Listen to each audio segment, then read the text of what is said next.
TVC, a TV do Correio da Manhã. Direto dos estúdios da TV Correio da Manhã em Petrópolis, começa agora o Correio Petropolitano Debate desta terça-feira, dia 28 de março. Hoje daremos destaque à atuação da OAB em Petrópolis. Vamos conversar com Marcelo Schaefer sobre o tema. Você vai acompanhar que hoje a Caixa Econômica Federal faz o pagamento do Bolsa Família para os beneficiários com o número de inscrição social UNIS, de final 7. Além disso, o boletim Infogripe, divulgado na última segunda-feira pela Fundação Oswaldo Cruz, apontou avanço de casos de síndrome respiratória aguda grave por Covid-19. Entre as unidades federativas que apresentaram aumento está o Rio de Janeiro e São Paulo.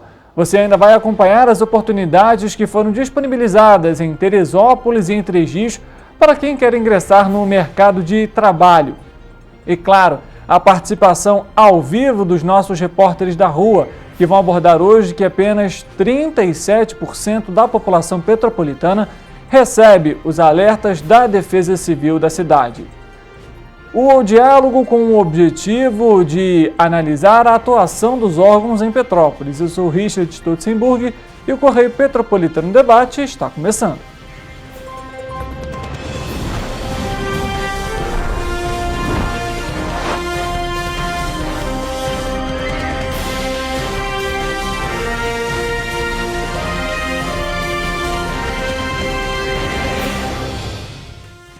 Olá, uma ótima tarde para você. Estamos ao vivo aqui pela TV Correio da Manhã, Correio Petropolitano Debate começando. Você é nosso convidado especial a participar. Pode mandar a sua mensagem também pelas nossas redes sociais, onde a nossa programação também está ao vivo. TVC Correio da Manhã em nosso Facebook e também em nosso YouTube. No programa de hoje a gente já vai dar início à nossa entrevista. Vamos conversar então com o presidente da OAB aqui de Petrópolis, Marcelo Schaefer, para falar um pouco sobre a atuação da OAB aqui na cidade. Marcelo, seja muito bem-vindo ao Correio Petropolitano Debate. Agradeço desde já a sua presença aqui com a gente.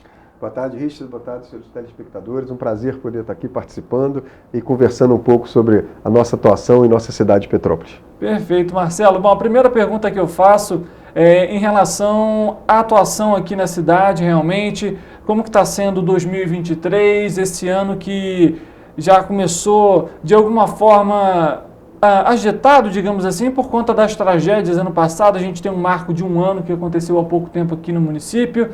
E aí eu pergunto para você como está sendo os projetos para esse ano de 2023.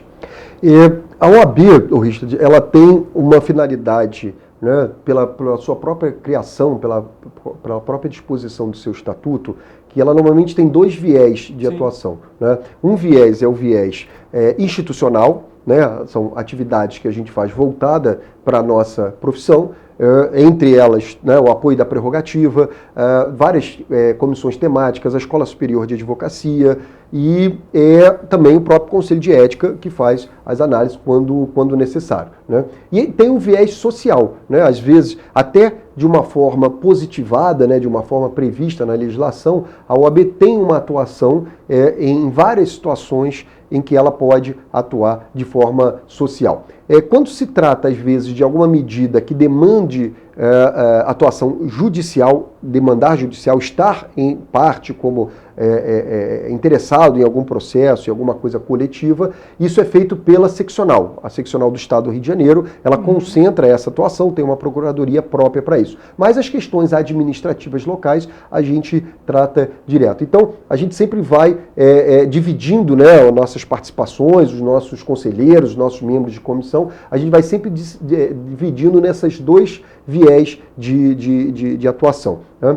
Dentro da parte do institucional, a gente tem as reuniões mensais do Conselho, define todos os temas, a gente tem uma atuação constante da Comissão de Prerrogativas, né? O relacionamento com as instituições em Petrópolis é bom, mas, né, todas as instituições que que é gerida pelos seres humanos tem suas dificuldades, tem, né, os momentos em que é necessário haver algum diálogo, alguma conversa, ou às vezes até alguma medida para poder fazer. Então essa tem uma atuação frequente. E outros temas também que vão levando à atuação. Na área administrativa, na área voltada para a sociedade, a gente busca também uma atuação dentro disso. A gente conta com a participação de diversos advogados e colegas que assumem comissões temáticas sobre isso, e uma das atuações, por exemplo, é a gente participar de conselhos municipais. Então hoje a OAB tem cadeira, e quando não tem cadeira participa como ouvinte, como sociedade civil como um todo, nos conselhos municipais. Então no meio ambiente, no conselho de trânsito, né, no conselho da mulher, CONDIM, e outros tantos, proteção e defesa dos animais, e outros tantos que a gente tem em funcionamento efetivo, conselho de segurança, me lembrei agora. Então tem sempre um representante nosso que participa e que faz as suas contribuições, que faz uma análise, e de alguma forma, né, a gente consegue, em muitas situações, levar um olhar jurídico, levar uma preocupação, né, técnica também nisso, porque tem, claro, aquele problema que você vive no dia a dia, aquela situação que aconteceu de fato. E às vezes pode ser que a solução que pareça, né, de fato a melhor, pode ser que juridicamente ela não seja viável daquele jeito. Então há muitas formas dessa contribuição, né? Então dentro disso nós já iniciamos, né, a participação, de vez em quando tem alguma eleição para concorrer à vaga dos conselhos, a gente participa. Agora tem 1 ou 2, salvo engano, que ocorreram agora em março, início de abril, e a gente já se habilitou para poder fazer essa participação, para poder oferecer essa oportunidade de participar da sociedade. E participamos também em outros eventos, às vezes chamados, né, por alguma instituição, participamos de outros eventos, levando palestras, levando essas informações sobre isso, né? Temos uma comissão nova, até um tema que estamos há 1 ou 2 anos com ele, que trata de empreendedorismo, e aí a gente traz o empreendedorismo para o advogado, para o jovem advogado, né? Esse apoio ao jovem advogado é uma preocupação também, como a gente também traz, às vezes, a integração com instituições ligadas à própria área de empresas da cidade, e assim. Tudo, claro, sempre de uma forma informativa, de uma forma colaborativa, no sentido da gente, né, buscar ideias.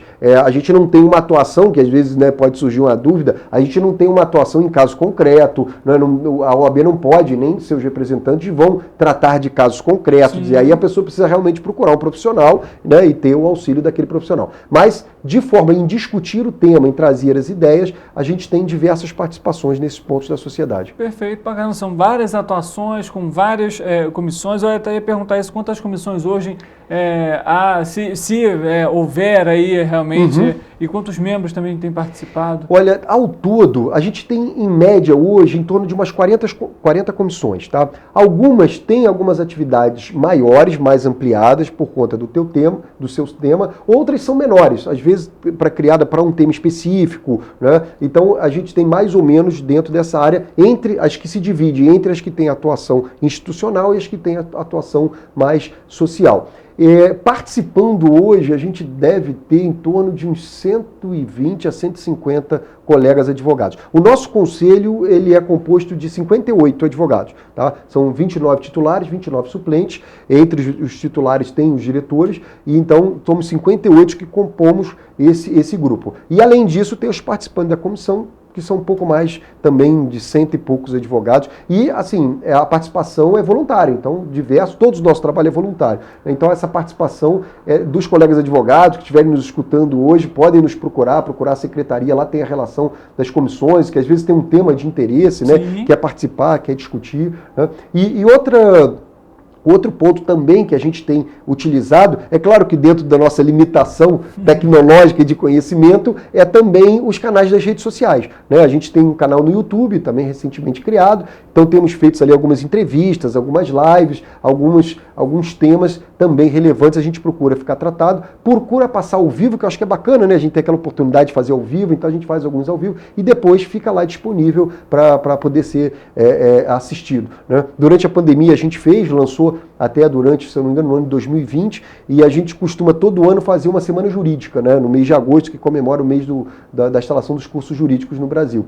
E em 2020 a gente não conseguiu fazer, porque a gente estava ainda no primeiro ano. No final de 2020, no início de 2021, a gente começou com a iniciativa do canal do YouTube, e já no ano de 2021 a gente fez a primeira Semana Jurídica Online. Foi muito bacana, que a gente pôde ter palestrantes de Brasília, de Minas, de vários locais do Sul, do Rio Grande do Sul, de vários locais do Brasil, porque essa facilidade da videoconferência nos ajudou. Com né? certeza. Então, a gente também está devagarzinho aí, levando também esse conhecimento, colocando essas informações nas redes sociais. Perfeito.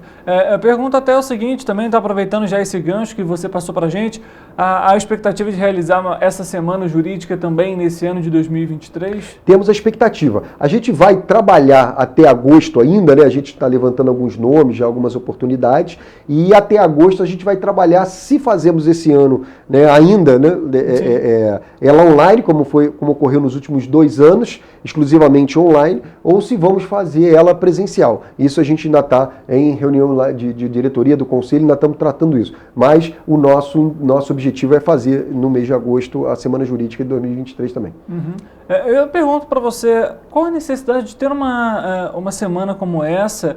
E aí, lógico, você tem um embasamento muito maior, já são mais de 20 anos atuando como advogado, justamente para ter esse debate amplo sobre a atuação dos advogados e, lógico, que ter, né, diversas opiniões ali abordando o mesmo tema, isso de alguma forma também amplia, digamos assim, a capacidade, né, de conhecimento e também o surgimento de ideias até mesmo para melhorar a profissão. Né? Sim, a Semana Jurídica, normalmente os temas que a gente tem, eles acabam sendo mais técnicos, né? Eles são mais voltados para os colegas advogados. Existem entrevistas ou programas que a gente faz que o alcance é maior. Tá? A linguagem também é mais simples, então a gente faz sabendo que a gente tem um público também não advogados, principalmente nos sistemas online, mas nos presenciais às vezes também.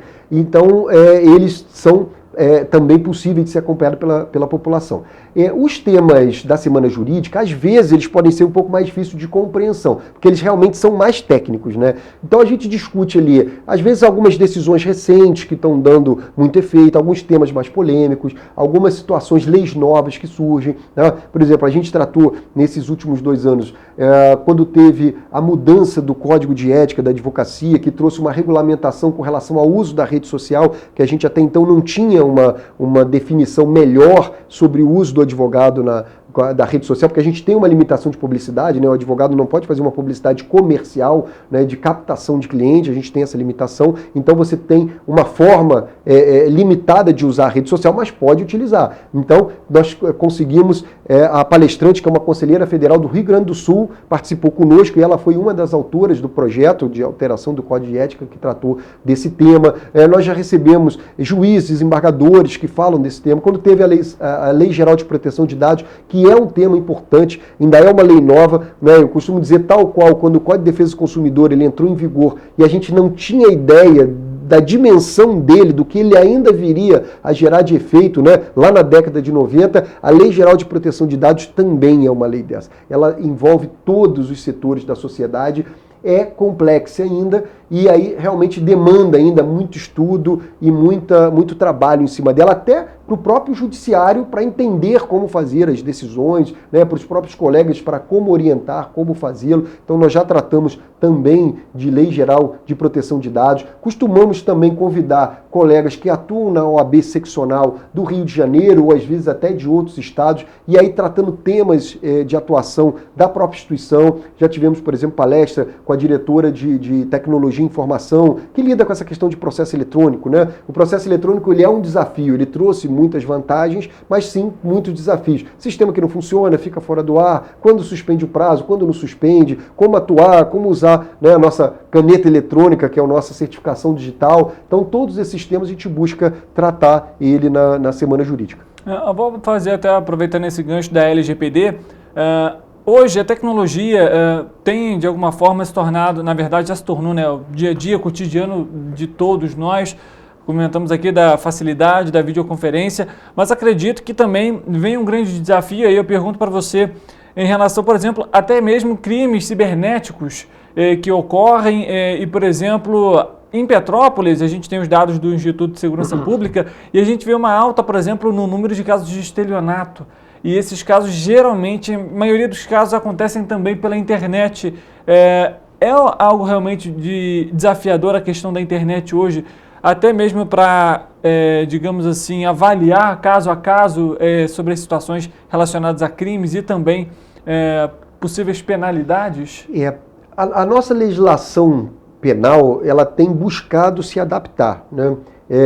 O marco tecnológico, as legislações que vêm buscando tratar, e aí a gente fala aqui de legislações de âmbito nacional, né, leis federais que tratam disso, elas têm se preocupado com isso e têm buscado trazer essas informações. A própria proteção de dados, né, ela realmente é uma forma de tentar minimizar essas questões, né, porque era muito comum, né, as informações que a gente obtinha de que as empresas vendiam seu cadastro. Você precisava lá numa empresa qualquer, tinha lá um cadastro enorme, principalmente às vezes se eram empresas de grande alcance, e ali elas vendiam, mas vendiam com o intuito de gerar publicidade, né? O bom uso, entre aspas, daquilo. Né? Vou vender, ele vai gerar publicidade, vai mandar para uma mala direta de e-mail, que hoje é pouco utilizada, mas ainda tem, mas a mala direta de e-mail, ele vai mandar aqui uma relação de telefones e tal para poder fazer. Então aquilo começou aí pela publicidade. Só que daí, né, dado que esses dados eles estão na internet muitas vezes, e aquilo passou a ser passível de ser buscados por hacker, né, de ser levados para situações que não eram já situações de publicidade, que eram situações, e aí buscou-se tentar essas fraudes. Então essa proteção dos dados também ou seja, a empresa tem que proteger, ela não pode vender, ela tem que tratar aquilo com muito cuidado, então tudo isso vai gerando uma dificuldade de que esses dados vazem. Mas claro, a gente sabe que tem a fragilidade do hacker, das atuações cibernéticas, né, que realmente não tem como fazê-lo. Agora, a questão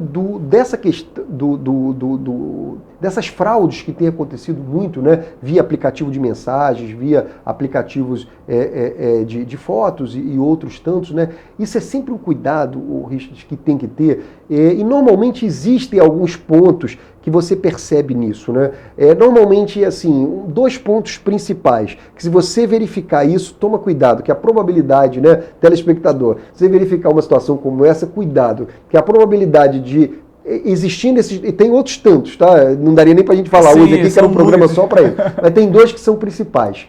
Uma facilidade muito boa, um ganho muito bom, e a pressa, a rapidez, tem que ser agora. Se tiver que ser agora e se for uma vantagem muito fora da média, toma cuidado, porque a probabilidade disso aí ser uma fraude é muito grande, né? E aquelas do aplicativo de mensagem, né, que clonam a foto da pessoa, eu realmente não sei como funciona bem isso, como eles conseguem contato, mas normalmente eles clonam a foto da pessoa, vai mandando aquelas mensagens para algumas pessoas e ali normalmente começa sempre com essas mensagens: oi, mudei meu número, eu anoto o número novo. E aí o que normalmente acontece? A pessoa pega aquilo, já viu a foto, imediatamente já joga na agenda e aí já confundiu o número falso com o número verdadeiro e você liga, a pessoa não atende, então já gera uma situação. Esses pontos, por exemplo, são uns que geram com isso. Agora, a lei dificilmente ela consegue evitar que isso aconteça, porque a fraude ela vem da criatividade da pessoa que está disposta a descumprir a lei. Né? Então a lei ela não consegue, ela consegue vir depois. Começou a acontecer muito aquilo, tem forma de minimizar, aí depois aquilo pode virar lei. Mas infelizmente ela não consegue estar antes, porque não consegue às vezes nem prever qual vai ser o próximo golpe eventualmente que vão inventar, a gente ainda não sabe, ainda não tem noção do que pode vir. É algo muito complicado, a gente sempre ressalta isso aqui para você que nos acompanha, sempre tenha cautela ao receber uma mensagem, uma oportunidade, às vezes acontece comigo mesmo, de receber mensagem: você foi selecionado para trabalhar home office, salário de tal. Basta clicar no link, ou então você recebe uma mensagem para atualizar sua senha do cartão, ou você tem que alterar algum dado bancário, dentre outras milhões de causas que a gente inclusive está comentando aqui, o Marcelo também bem comentou, que você precisa ter atenção e muita cautela. E claro, nesses casos, por exemplo, da troca de um número de telefone, liga para a pessoa, confirma realmente se é isso mesmo. Se essa pessoa não atendeu, não salva, ou então se ela solicitou algum valor, algum dinheiro, procure realmente saber antes, liga para um irmão, para um primo, para um sobrinho, parentes próximos, para saber realmente se essa informação é verdadeira, porque em alguns casos pode ser um golpe, a gente vê aí que os casos de estelionato, por exemplo, tem crescido em Petrópolis, então é sempre muito importante ter muito cuidado com essas questões. Mas, Marcelo, mudando um pouco de assunto aqui, a gente falando aqui também sobre a atuação da OAB em Petrópolis, a gente chega agora basicamente ao fim do mês de março, mas tivemos nesse mês o Dia Internacional da Mulher e a gente vê que ainda é uma pauta muito necessária a ser debatida e também, de alguma forma, ampliada, não só as fiscalizações, mas também o combate à violência, seja ela física, verbal, moral, financeira, enfim. Queria que você falasse um pouco da Comissão das Mulheres, que inclusive a OAB de Petrópolis tem, das atividades que foram realizadas. Esse tema a gente sempre tratou muito bem e bastante dele desde o início, né? O que a gente pensa como instituição? Se tem a necessidade ainda, se a gente ainda vê desequilíbrio, se a gente ainda vê uma certa falta de equidade no trato, falta de igualdade nas condições, a gente entende que tem que tratar do tema, né? E com relação à mulher, foi isso. Em 2016, quando a gente assumiu o grupo hoje, que está, boa parte dele já estava conosco desde 2016, né? A gente já tinha a OAB Mulher, já muito ativa. A doutora Priscila Braga, nossa diretora, quem manda um abraço aqui, presidente da comissão da OAB Mulher, ela assumiu a OAB já começou a fazer esse tema. Então, desde então, a gente trata de violência contra a mulher, desigualdade nas condições de trabalho, interação, né, formas que as mulheres possam também se unir com relação a isso. E aí é bom a gente deixar claro aqui, né, a busca não é o homem ser maior que mulher ou mulher ser maior que homem, não é essa a disputa. A busca é a gente caminhar para a igualdade. Enquanto a gente não vê igualdade, quando a gente vê umas situações como essas, de violência, por exemplo, acontecendo, é importante discutir o tema, é importante fazer. Infelizmente, precisa-se ter, por determinados momentos, às vezes, uma lei mais severa, como a gente tem, por exemplo, a Lei Maria da Penha, para que a coisa possa se buscar um equilíbrio, para que você possa, talvez, em uma geração, ou em 2 gerações, não sei, em algum tempo, você mudar uma mentalidade e as pessoas entenderem que só porque são eventualmente fisicamente mais fortes não podem querer impor uma ideia delas neste modelo. Elas têm que conversar, têm que fazê-lo. É claro que existem diversas situações que levam à violência, não é isso que a gente vai tratar. Sim. A violência acaba que dentro da sociedade das relações humanas elas acabam acontecendo por outras questões psicológicas. Mas nessa questão, né, de querer às vezes impor a vontade ou determinadas situações diminuir, né, na discussão a mulher por conta disso, isso é um tema que precisa. E com essa evolução, com esse tempo, né, que esses temas foram tratados, foi muito bacana, porque houve realmente a comissão hoje, a OAB Mulher, para você ter uma ideia, as mulheres têm 1 ou 2 grupos no WhatsApp aqui em Petrópolis, mulheres advogadas só, já tem um grupo lotado, 250 e poucas pessoas, né, que é o limite, já tem um grupo 2, e elas se interagem, se ajudam, se falam, é um projeto muito bacana. Realizam os eventos, fazem diversos eventos, todo mês de março, como esse ano teve, né, tratam da questões da violência. Por exemplo, esse ano um dos temas que foi tratado é a violência obstetrícia, né, que tem várias discussões. Às vezes a gente não percebe tanto, porque não vê mais as questões da violência física, né, e outras violências que às vezes aparecem mais no noticiário. Mas elas trataram desse tema, que é um tema que acontece bastante, né? Determinadas situações ficam invisíveis à sociedade, as pessoas não têm acesso a falar daquilo que elas fazem. Então, discutir esse tema é sempre importante.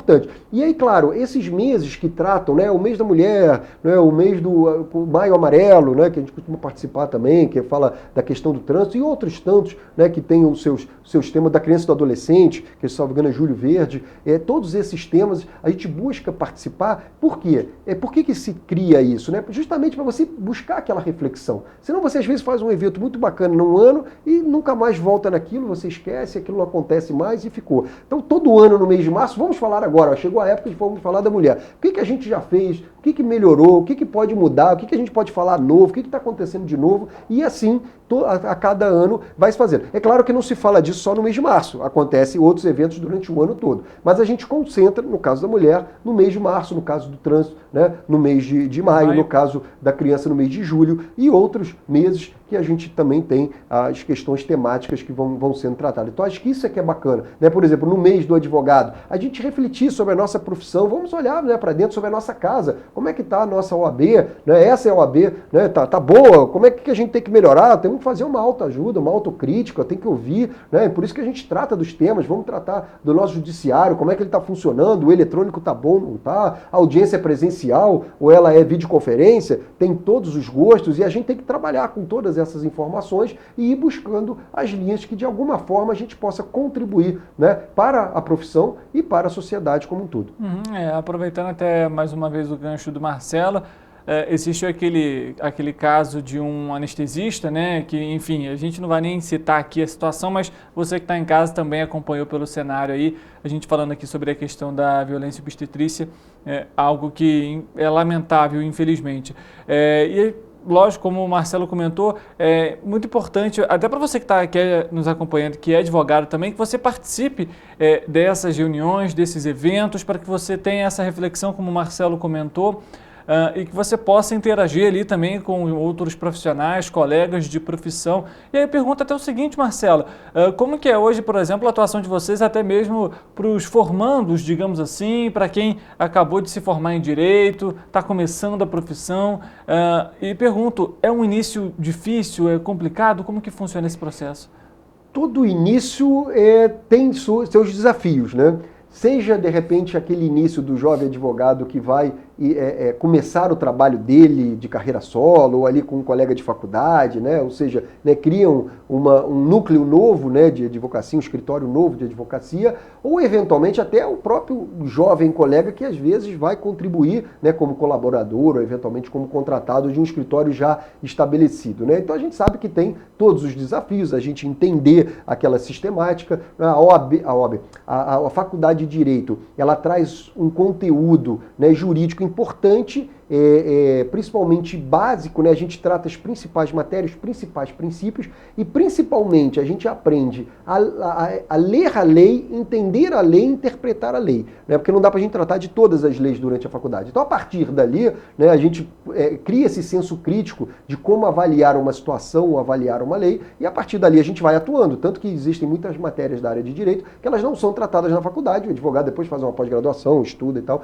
ele faz a adequação dele. Mas dentro hoje, do apoio ao jovem advogado, a gente tem tem realizado, e não só aqui em Petrópolis, quando eu falo isso, é a mesma estrutura no estado do Rio inteiro, a gente tem realizado um apoio físico muito grande, tá? E isso vem por conta de um novo perfil de advocacia que a gente tem. Eu costumo comentar isso quando a gente fala às vezes para os jovens advogados. Na minha época, quase 25 anos atrás, quando a gente se formava, você precisava abrir uma sala comercial como escritório. Você tinha que ter um pontozinho, um prédiozinho comercial. Se pudesse abrir um prédio melhor, tudo bem, se não era naquele mais simplesinho, mas em algum lugar se precisava. Porque se você falasse para alguém que seu escritório era na sua casa, já não pegava bem. Já peraí, não traria credibilidade. Não traz credibilidade. Hoje em dia, a gente já viu uma realidade toda diferente. Hoje em dia, o processo é online, o atendimento é por videoconferência ou por videochamada. Você lida com o cliente, às vezes, vários meses, anos, e você às vezes nunca teve fisicamente com ele. Claro, isso é uma questão mais recente, mas isso acontece. Então hoje, você não vê mais uma necessidade do advogado ter um escritório. Ele consegue ter uma página na internet dentro dos limites que pode ser utilizado de acordo com o nosso estatuto, nosso código de ética. Ele abre uma página na internet, ele faz os atendimentos dele online.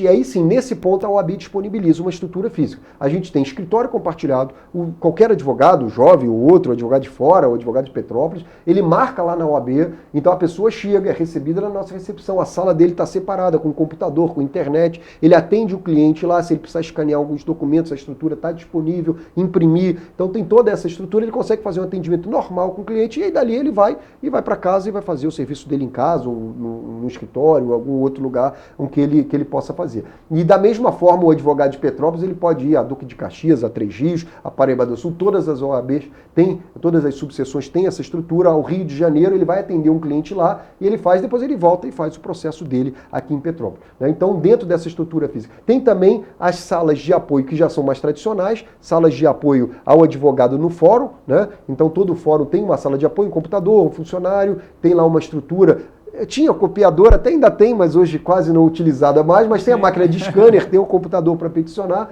fazer o peticionamento eletrônico. E também tem a central de peticionamento eletrônico na nossa subseção. Nós temos alguns computadores. Esse é o advogado que só precisa ir lá, trabalhar por algum tempo, fazer uma petição, escanear e fazer. Ele não precisa atender cliente, então ele tem uns computadores separados para isso também. Então, de estrutura física, a gente tem essa. Além da Escola Superior de Advocacia, dos treinamentos, cursos de extensão, palestras e outras coisas que tem. E a OAB lançou também, e aí um programa muito bacana, um programa que ele tem aproximadamente uns 2 anos de funcionamento, 2 a 3 anos de funcionamento, ele é capitaneado a nível estadual pela nossa vice-presidente, doutora Ana Tereza Basílio, e que é o de mentoria jurídica.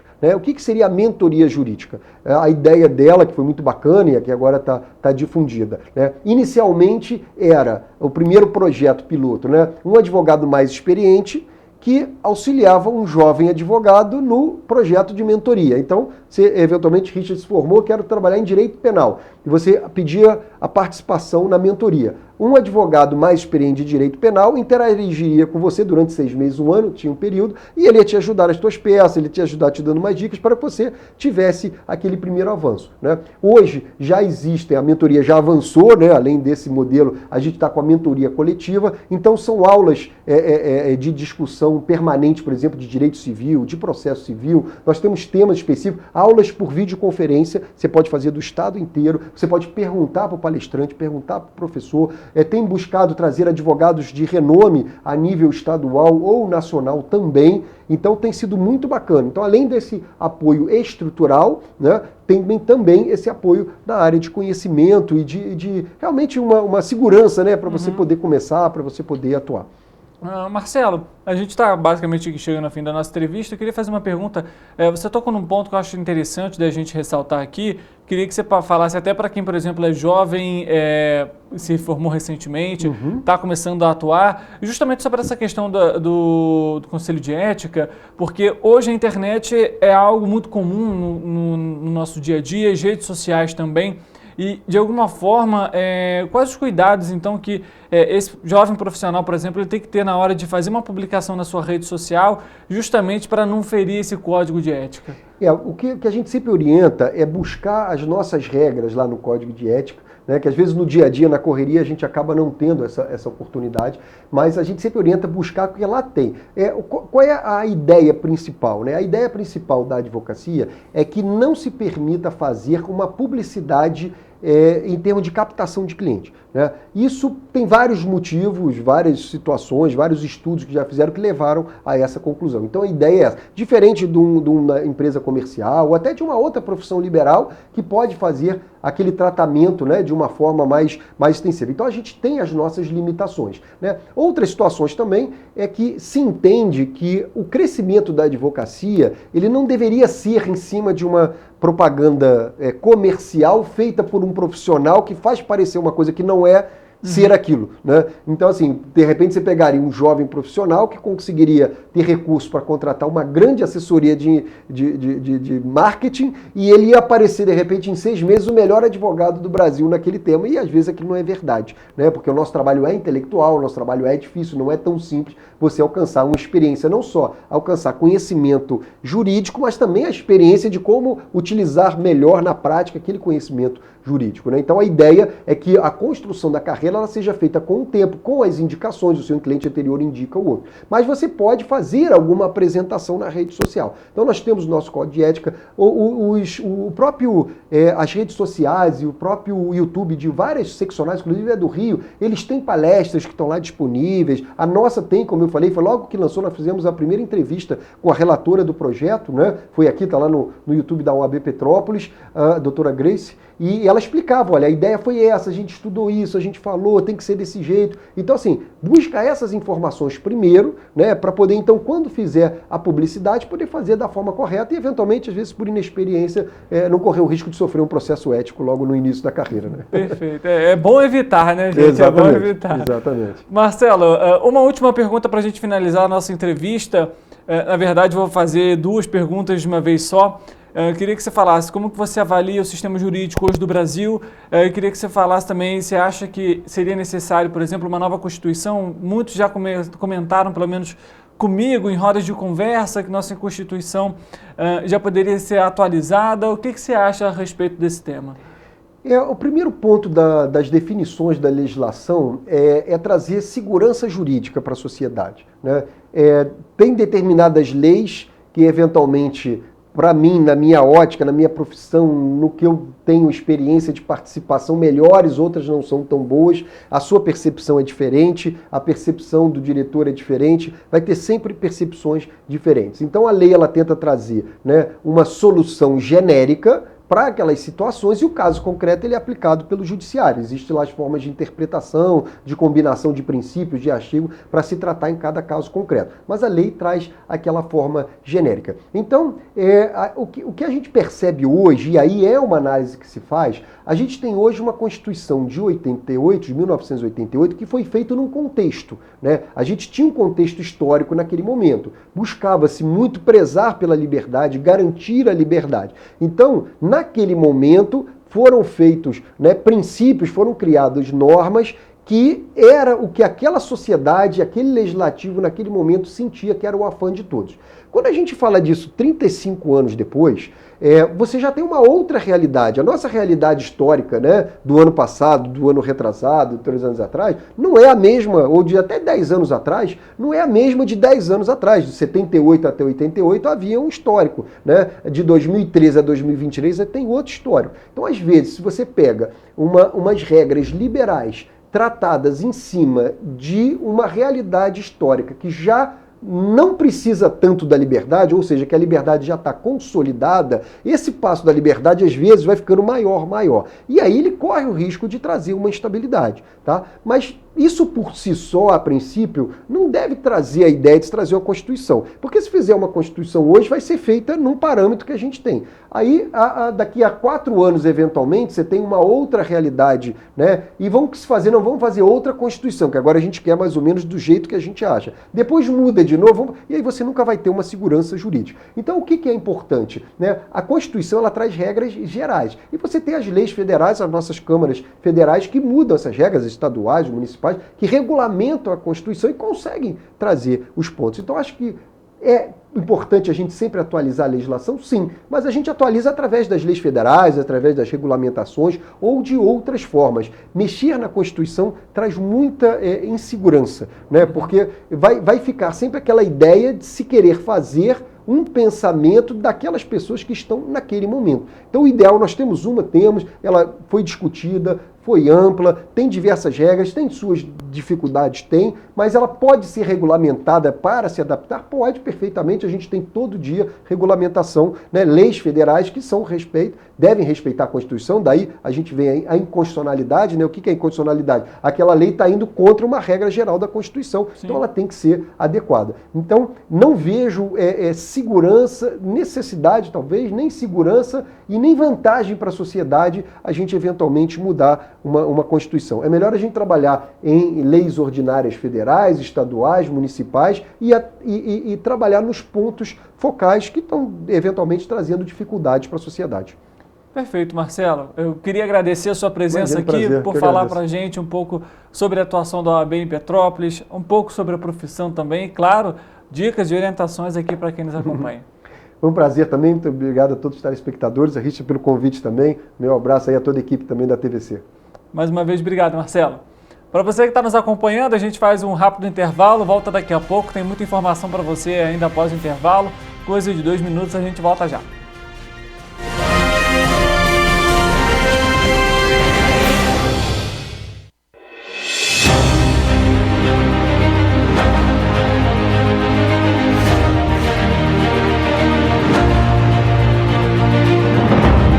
Jornalismo de direita.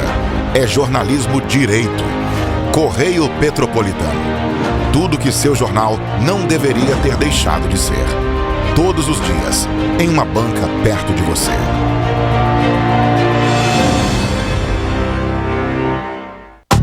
Rio de Janeiro, atração o ano inteiro. Tem descanso, tem folia.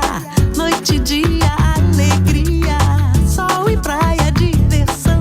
No prato ou copo, a festa, o bar, museu ou bloco. Show, cultura, história, gravado na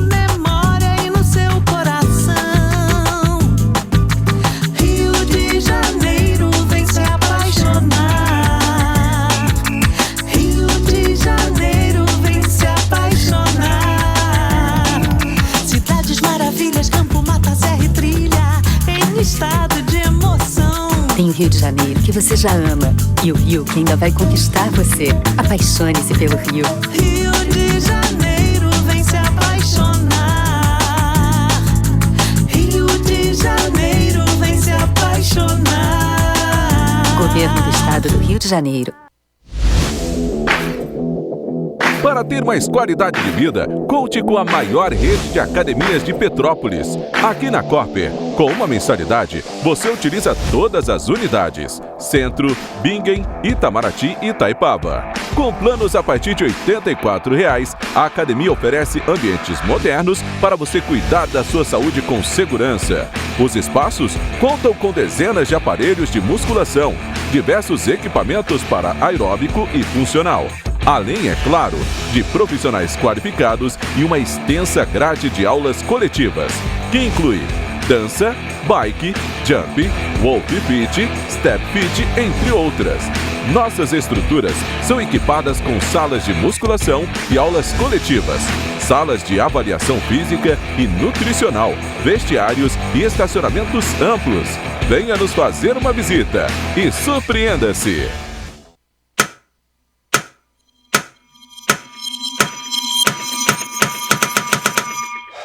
Cara, o que a gente tá fazendo, hein? Vamos falar um segundo sobre a gente? Sim, sobre violência contra a mulher, mas mais sobre a gente. Pensa nas mulheres que você conhece, nas mulheres próximas de você. Colegas de trabalho, vizinhas, amigas, as mulheres da tua família. Agora imagina que a cada 8 minutos, uma delas é estuprada. Duro de engolir, né? Mas é o que está acontecendo no Brasil. Aqui, 7 em cada 10 mulheres já sofreram violência ou assédio no trabalho. E absolutamente todas as mulheres, inclusive as que você pensou, vão sofrer algum tipo de abuso pelo menos uma vez durante a vida. Pesado, né? Mas e aí? O que a gente está fazendo? Vamos falar sobre a gente. Sobre o jeito que a gente trata as mulheres. Passa a vara, senta a rola, pega de jeito, Comer, meter, fuder. Aê, garanhão, Pegador, Comedor. Ensinam pra gente que a mulher é uma coisa a ser conquistada, um prêmio, e que você não deve aceitar um não como resposta. ela não te dá bola, é porque tá se fazendo de difícil. É só pagar um drink que ela tá na tua, irmão. Manda ver. Ela tá pedindo. Só um beijo. Um beijinho, pô. não tem mulher que não dá, só tem homem que não sabe pegar.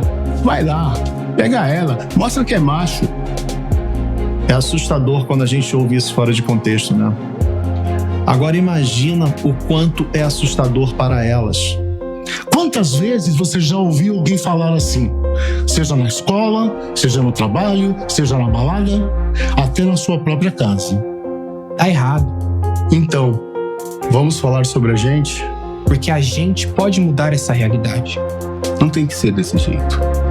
A violência contra a mulher não é um problema da mulher. É um problema nosso. É problema meu. É problema meu. É um problema meu. Meu, Meu. Meu. meu, Meu. Meu. meu, Meu. Meu. meu. É um problema meu. A responsabilidade é nossa.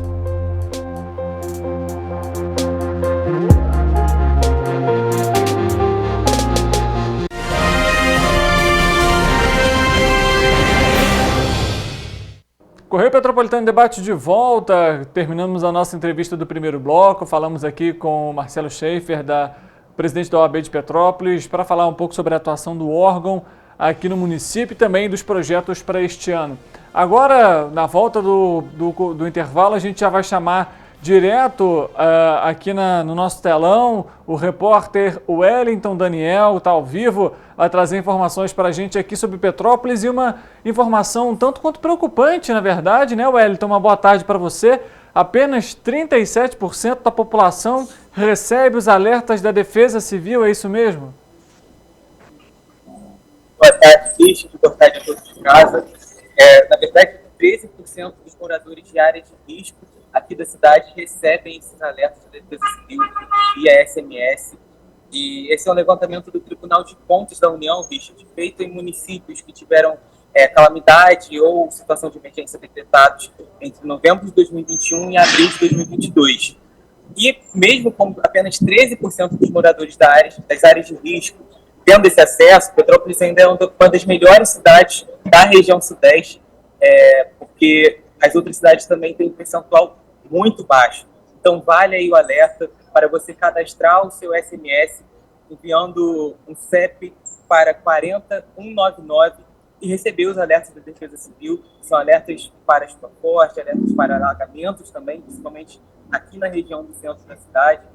É uma informação muito importante que pode salvar vidas. Com certeza, Wellington. Eu falei 37%, 13%, ou seja, é ainda pior, na verdade, né? Muito preocupante a gente ver esse cenário, justamente até por conta do que a gente passou aqui em Petrópolis em 2022. A gente vê os reflexos até hoje sobre a tragédia do ano passado. E já que a gente falou sobre a questão da Defesa Civil, Wellington, queria que você passasse para a gente, por favor, um pouco da previsão do tempo para hoje. O tempo está fechado, inclusive. Tem previsão de chuva? Hoje não está precisando do casaco, mas o tempo está fechado. Tem previsão, sim, de pancadas de chuva isoladas. A máxima, segundo o Instituto Nacional de Meteorologia, é prevista de 26 graus e a mínima de 16 graus. Então, você está para vir para o centro da cidade. Itaipava o tempo é um pouco diferente, né? Melhor vir com casaco, vir com guarda-chuva, porque tem previsão de chuva sim, Richard. Perfeito, Wellington. Muito obrigado pelas suas informações. Para você que está nos acompanhando, ficou aqui o recado, então, extremamente importante. Não deixe de enviar o SMS com o número do seu CEP para 40199.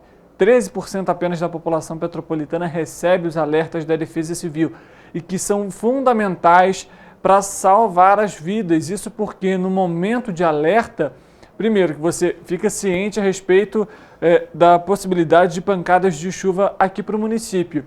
E com o acionamento, por exemplo, das sirenes, possivelmente em casos mais extremos, é importante que a população tome as atitudes imediatas, que a gente tanto já comentou aqui no Correio Petropolitano Debate.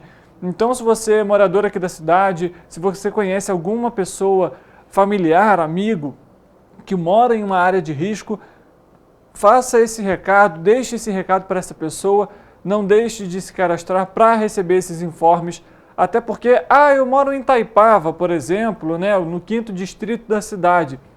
E se você vem para o centro algum dia para fazer algum compromisso, para ir num médico, para fazer compras, ou então você visita a casa de um colega que é numa região, por exemplo, que fica de alto risco. Então, é sempre importante ter essa conscientização, a população precisa ter essa conscientização em relação às chuvas aqui no município. E, mais uma vez, a gente deixa esse recado, então, para você. Não deixe de enviar número do seu CEP por SMS para 40199. Mudando de assunto, a Caixa Econômica Federal paga nesta terça-feira, dia 28, a parcela do Bolsa Família para os beneficiários com o número de inscrição social UNIS de final 7. A Caixa Econômica Federal paga nesta terça-feira, dia 28, a parcela do novo Bolsa Família aos beneficiários com número de inscrição social NIS final 7. O valor mínimo corresponde a R$ 600, mas com o novo adicional, o valor médio do benefício sobe para R$ 669,93. Segundo o Ministério do Desenvolvimento e Assistência Social, neste mês o programa de transferência de renda do governo federal alcançará 21,1 milhões de famílias, com gasto de 14 bilhões de reais. Com a revisão do cadastro, que eliminou principalmente famílias constituídas de uma única pessoa, 1,48 milhão de beneficiários foram excluídos do Bolsa Família. 694,2 mil famílias foram incluídas, das quais 335,7 mil com crianças de até 6 anos. Desde o início do ano, o programa social voltou a se chamar Bolsa Família. O valor mínimo de R$ 600 foi garantido após a aprovação da Emenda Constitucional da Transição, que permitiu o gasto de até 145 bilhões de reais fora do teto neste ano, dos quais 70 bilhões estão destinados a custear o benefício. O pagamento do adicional de R$ 150 está começando neste mês, após um pente fino no Cadastro Único para Programas Sociais do Governo Federal, o CadÚnico, a fim de eliminar fraudes. Em junho, começará o pagamento do adicional de R$ 50 por gestante, por criança de 7 a 12 anos e por adolescente de 12 a 18 anos. anos. O beneficiário poderá consultar informações sobre as datas de pagamento, o valor do benefício e a composição das parcelas no aplicativo Caixa Tem, usado para acompanhar as contas poupanças digitais do banco. Ainda falando sobre dinheiro, ninguém acertou as 6 dezenas do concurso 2577 da Mega Sena, que foi realizado no último sábado, no Espaço da Sorte, em São Paulo. As dezenas foram as seguintes: 12, 18, 22, 31, 44 e 55. O prêmio de 63 milhões de reais acumulou, viu? E agora o valor está estimado para 75 milhões. A Quina registrou 123 acertadores, para cada um vai receber aí pouco mais de 46 mil. Já a Quadra teve 9.192 apostas premiadas e cada uma recebeu R$ 898. O próximo concurso é amanhã, viu? Quarta-feira. E as apostas podem ser feitas até às 7 horas da noite, pelo horário de Brasília, ou seja, do dia do sorteio, nas casas lotéricas credenciadas pela Caixa em todo o país ou pela internet. As apostas simples, com 6 dezenas marcadas, custa R$ 4,50. Uma boa sorte para você que vai participar, viu? O governador Cláudio Castro e o secretário de Estado de Saúde, o doutor Luizinho, entregaram na última sexta-feira 7 ambulâncias do Serviço de Atendimento Móvel de Urgência, o SAMU, aos municípios de Angra dos Reis, Rio Claro e Paraty. Foram disponibilizadas 3 ambulâncias para Angra dos Reis, 2 para Paraty e também 2 para Rio Claro. Em fevereiro já havia sido entregue 3 viaturas para Mangaratiba, que totaliza então 10 ambulâncias para a região Costa Verde. A entrega das ambulâncias faz parte do projeto SAMU 100% RJ, que vai disponibilizar 249 veículos a todos os 92 municípios fluminenses, além de repassar integralmente o valor de custeio do serviço por 1 ano aos municípios que estão implantando os atendimentos.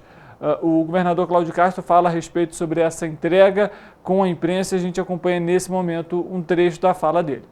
Essas ambulâncias, esses CTIs móveis que a gente está entregando aqui, eles com certeza fazem a diferença, sobretudo num grande trauma, se a pessoa vai viver ou não, ou se ela terá uma sequela ou não. Minutos fazem diferença. E realmente, né, a gente sabe a necessidade. A gente viu aqui ano passado a menininha que infelizmente morreu engasgada com um pedaço de maçã, e a necessidade de um atendimento móvel realmente é importantíssimo para decidir ali né, se essa pessoa vai conseguir sobreviver ou não. Investimento na saúde nunca é demais, a gente sempre ressaltou isso aqui. Vale ressaltar, inclusive, que Niterói também recebeu ambulâncias nesta semana novas do SAMU, viu? Ainda falando sobre saúde, foi divulgado ontem, segunda-feira, o novo boletim Infogripe da Fundação Oswaldo Cruz, e que apresenta sinal de crescimento de síndrome respiratória aguda grave na tendência de longo prazo, ou seja, quando são analisadas as últimas 6 semanas, e de estabilidade em curto prazo, quando são analisadas as últimas 3 semanas. Entre as unidades que apresentaram alta está, inclusive, o Rio de Janeiro. O coordenador do Boletim Infogripe, Marcelo Gomes, fala a respeito sobre os casos e a análise dessa semana. Bom, a atualização do Boletim Infogripe mostra aí que a gente está vivendo 2 cenários que precisam de bastante atenção em relação a infecções respiratórias na nossa população.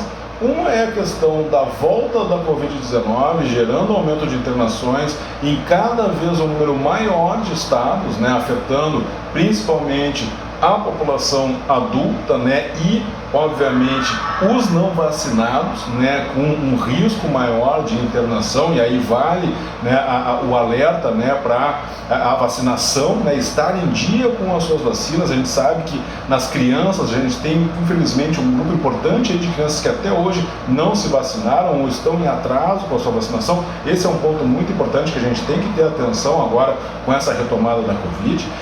E o outro ponto é a questão das crianças. A gente lembra aí que fevereiro foi marcado como um mês de aumento muito expressivo, semana após semana, nas internações do público infantil e adolescente, alguns estados apontando ali para a presença do rinovírus associado a essas internações, em outros não está muito claro, os dados não são capazes de apontar exatamente qual vírus estava associado àquele processo. Tá? E agora, no mês de março, a gente tem visto que, em alguns estados, né, uma estabilização ou já o início do processo de queda, né, nos adolescentes, mas nas crianças pequenas voltou a aumentar, né? Estava começando a estabilizar e voltou a crescer, principalmente nos estados da metade sul do país, né? Então, São Paulo para baixo ali, o que a gente tem visto? O vírus sincicial respiratório voltando a gerar aumento, né? Então, se a gente já vinha com uma carga importante, né, de novas internações semana após semana, agora ainda dá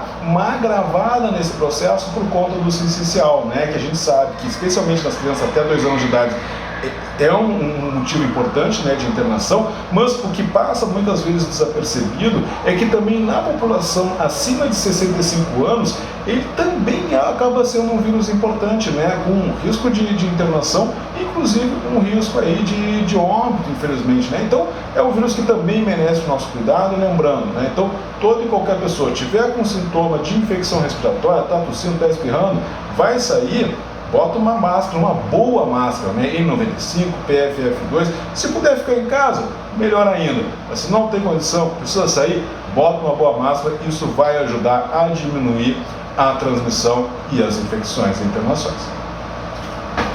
Dicas importantes aí para você que está nos acompanhando, do coordenador Marcelo Gomes, justamente sobre os casos aí de síndrome respiratória aguda grave. Então, se você teve algum sintoma, algum contato até também com alguma pessoa aí, começou a sentir, né, aquela famosa coriza, dor no corpo, alguma inflamação na garganta, tome esses cuidados aí também, a gente acompanhando esse cenário aí epidemiológico no nosso estado, que também apresentou alguns casos aí, né, aumento de casos, principalmente ligados à Covid-19. É sempre bom manter a saúde em dia. Assim a gente termina o Correio Petropolitano Debate de hoje. Amanhã, nosso compromisso mais uma vez com você, 13h ao vivo. E é claro, você é nosso convidado especial. Até amanhã.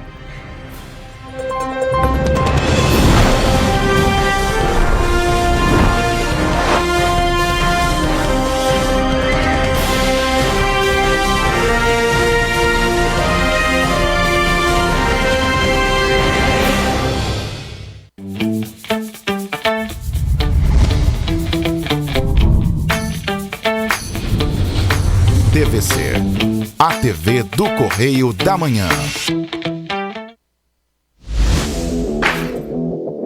Para ter mais qualidade de vida, conte com a maior rede de academias de Petrópolis. Aqui na Cooper, com uma mensalidade, você utiliza todas as unidades: Centro, Bingen, Itamaraty e Itaipava. Com planos a partir de R$ 84,00, a academia oferece ambientes modernos para você cuidar da sua saúde com segurança.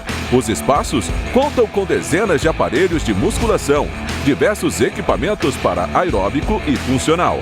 Além, é claro, de profissionais qualificados e uma extensa grade de aulas coletivas, que inclui dança, bike, jump, wolf fit, step fit, entre outras. Nossas estruturas são equipadas com salas de musculação e aulas coletivas, salas de avaliação física e nutricional, vestiários e estacionamentos amplos. Venha nos fazer uma visita e surpreenda-se!